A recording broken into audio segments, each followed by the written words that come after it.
And similarly, there was another case in 2003 where a community in Holly Springs in North Carolina had 3 active landfills, and the community were preparing to create, the county was preparing to create another landfill, one that would spread across 471 acres.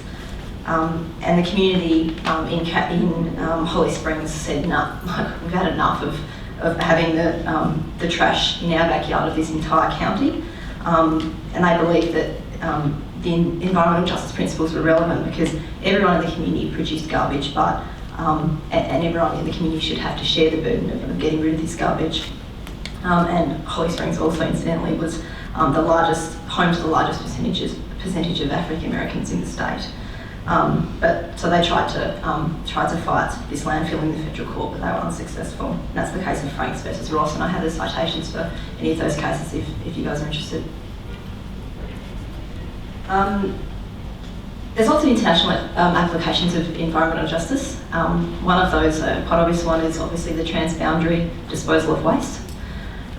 There is a phenomenon, I suppose, of hazardous waste being shipped to developing nations from industrialised countries, where industrialised countries have quite strict disposal laws, and it's very difficult and expensive to dispose of waste in those countries. It's actually cheaper to pop it on a boat and send it somewhere that's less regulated.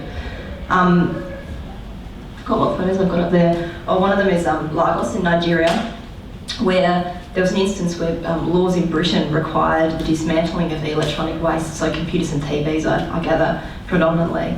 The laws required dismantling by specialist consultants before they were to be disposed of, which is obviously hugely expensive. There was a period where that waste ended up in Lagos, and the photo there is of children searching for scrap metal to sell, and obviously there was a correlating incidence of lead poisoning in that regard. 5 minutes. Climate change is obviously the other quite obvious application of environmental justice in the international context. The photo there is of Tuvalu. Tuvalu is a place that has almost no industry. It burns very little petroleum. It creates less carbon pollution than a small American town, but the people of Tuvalu face being the world's first climate refugees. So, what is the relevance of environmental justice in Australia? Do we talk about environmental justice enough? Do we think about it enough? Does it feature in our environmental laws? And that's what the EDO's become interested in. It's an article from yesterday's Age. There's quite a lot of examples closer to home of environmental injustices. And this, I don't know if you guys saw this yesterday, but it's an article basically about these suburbs on the urban fringe and linked in with the expansion of the urban growth boundary and those sorts of things. And the poor design of these suburbs and the incidence of obesity and depression. The fact that the people attracted to living in these suburbs and buying houses in these suburbs are people who are already from a relatively disadvantaged background, and then when they move there they get locked into further disadvantage due to the fact that they're very dependent on their cars. They don't have the required services that they need because the councils are completely overwhelmed by the boom of population in these areas and just not in the position to provide those services. And I think that there was a quote in the article that described these suburbs as ghettos of sickness, which is quite an alarming picture. So there's a couple of interesting questions that I think need to be resolved if environmental justice is to gain some traction, or an environmental justice movement is to be mobilised in Australia. One big difference between us and the US is obviously the acknowledgement and emphasis on human rights in Australia is a lot less than in the US. Certainly in the US, the environmental justice movement sprung from the civil rights movement, and that's unlikely to happen here. The other challenge, I suppose, is what's up with the mainstream environmental movement at the moment, and could it be said that they, to some extent, ignore social justice and equity issues? And I think that if that's true, or if they're not really thinking about those in detail, there's going to need to be a shift of that if environmental justice is going to get some traction here. And I think there's a misunderstanding that, there's a common belief that disadvantaged communities don't care about the environment, so other things to care about, like they've got to put food on the table and get their kids to school and things like that.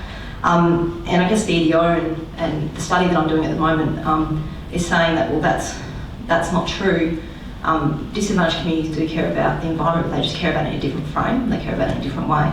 So they care about it in terms of more quality of life issues, justice issues, rights and equality issues, rather than traditional green issues as they are framed by the mainstream environment movement. So that's going to be an interesting shift, I suppose, and it'll be interesting to see to what extent you can get the mainstream environment movement interested in environmental justice issues, and some of them already are. But one of the other issues is, and Peter touched upon this, and this is one of the really fascinating issues, I think, and something that the EDO really grapples with, is environmental justice versus ecological justice. So why is it that we need a human to be impacted in order to care about the environment? And environmental justice, I suppose, is built around that, the fact that it's all about the impacts on humans, and why isn't it enough for nature to have rights, for us to preserve nature just for the sake of it?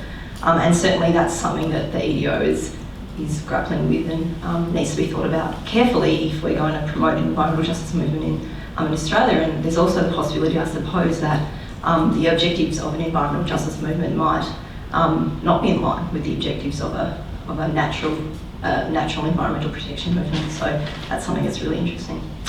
I'm finishing, I swear. A little bit about EDO's project. We became interested in this concept. We know from our work that disadvantaged communities shoulder a greater burden of environmental harms, and we also know that current decision-making processes in Victoria and Australia are not effective in providing meaningful participation opportunities for those most burdened, and that's when lawyers come in.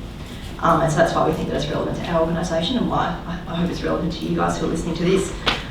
So I'm doing a one-year research project on environmental justice. I'm planning to look at 3 case studies.